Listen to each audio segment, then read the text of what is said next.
Welcome to Pharmacology Lectures. Now we are continuing with the characteristic of adrenergic agonist. Basically, it's chemistry. They are the derivatives of beta phenylethylamine. Okay. Substitution on the benzene ring or ethylamine site will produce a variety of compounds. Okay, these two substitutions will occur, and it will differentiate between alpha and beta receptors to penetrate the CNS. Two important structural features you have to remember: number, location of OH substitutions on the benzene ring, nature of the substituent on the amino nitrogen. We can have a look at here. Sorry.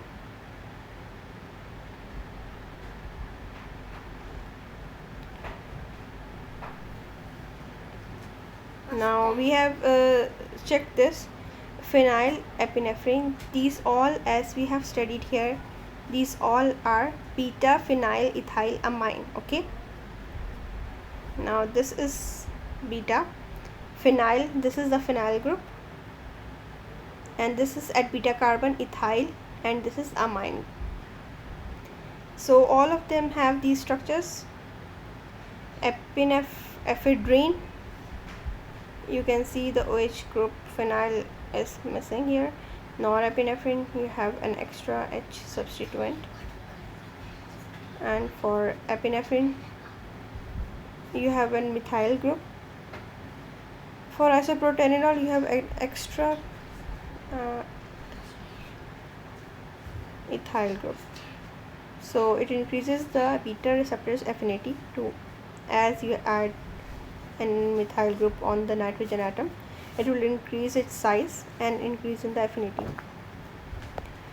The last one is dopamine,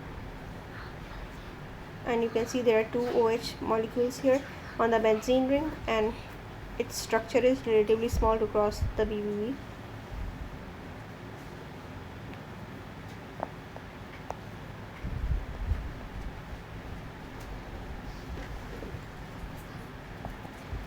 Now catecholamine, sympathomimetic amines, the chemistry for catecholamines is they have 3,4-dihydroxybenzene group, and this group was present in epinephrine and norepinephrine, isoproterenol and dopamine.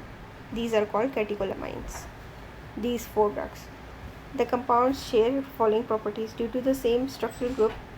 The properties they share is high potency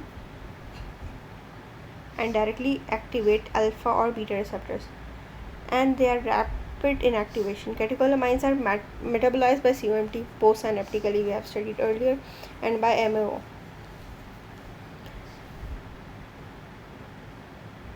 Now COMT and MAO in the gut wall, and by MAO in the liver.